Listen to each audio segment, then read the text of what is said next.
Upo ka. Pero, Short ito. ilang beses kita kinarate?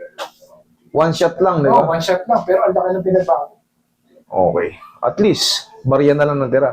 Pag na-session ba natin isa niyan, tapos, yung mga tinuro ko sa inyo, sir, yun na lang yung ano, para hindi na rin kayo balik-balik. Kumbaga, sa bahay pa lang, Ginagawa ko rin. ayos na siya. Tsaka ginagawa rin ko rin kapag nakahiga ako, yung nakaside, ginagawa ko. Ayos yun. Kahit yung nakatayo ka. Okay, sige, mag-short ka. Pag yung umaga, ginagawa ko yun. Yun lang. Yung tinuturo ko sa'yo, tumutugma. Kahit yumuko. Ngayon, kayang-kaya mo na. Baryan na lang natira. Isang pitik lang to.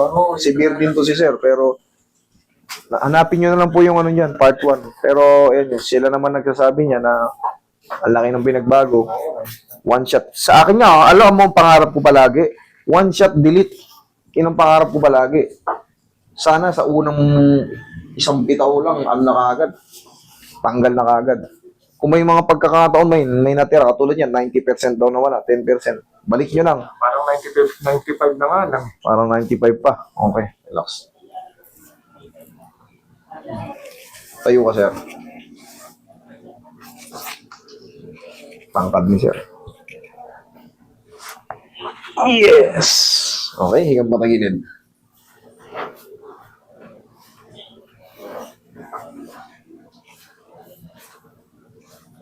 Straight mo ito na sa ilalim. Yan. Relax lang. Other side. Okay lang, kasi inaaraw-araw mo na yan eh. Ang mahalaga dyan, yung movement natin, nasusunod yung pattern. Kasi nag-i-exercise kayo naman sa bahay nyo eh. Kaya relax lang. Okay, tihaya. Sa mga ganitong treatment, huwag kayong mabahala kung tumunog man siya or malakas yung tunog or hindi siya tumunog. Merong niyang purpose. Yung mga movement natin, may mga purpose yan. Ang gagawin niyo yan, o-obserbahan niyo after the treatment. Ayun yung master, yung After the treatment. After 5 days, tapos yung sumunod pa isang Grabe. wala yung sakit. Okay. Kita niyo sabi ko after treatment. Kasi minsan may mga delay. Hindi ka agad nagsusubside. Pero, eventually, believe me, malaki ang changes na mararamdaman niyo. Sige, laglag mo na nga mo. Yan.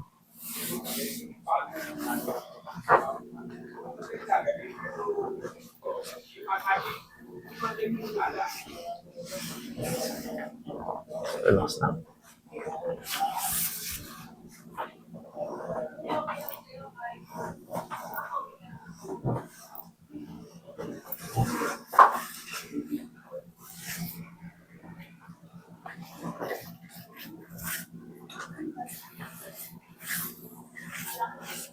Okay.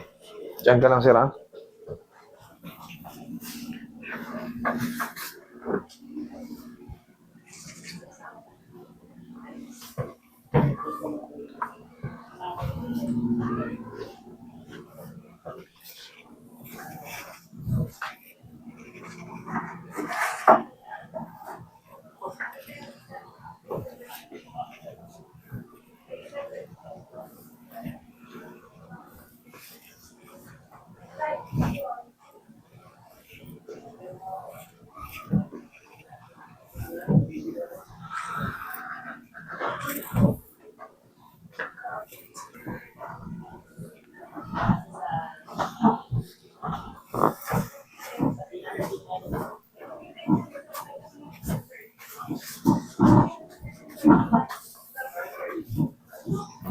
Okay, tihaya.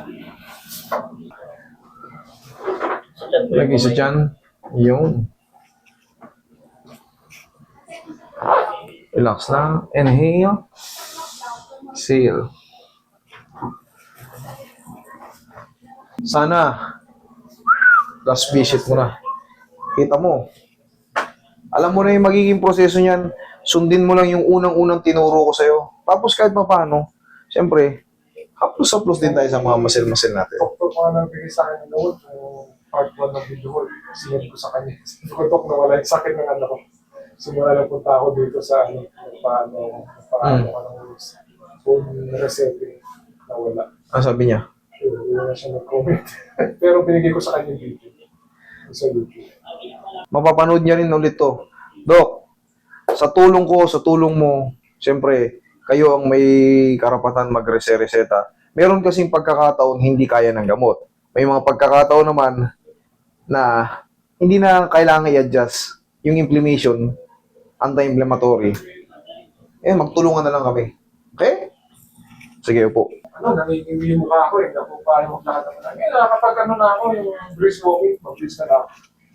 Kasalanan mo yan. Pumunta ka rito eh. Di ba? Kasalanan yan. Pumunta ka rito eh. Kaya pinaano ko lang ulit ngayon para balik ako sa trabaho. Sige. Huwag lang maliligo today, hapon na eh. Okay? Sige sir. Thank you so much.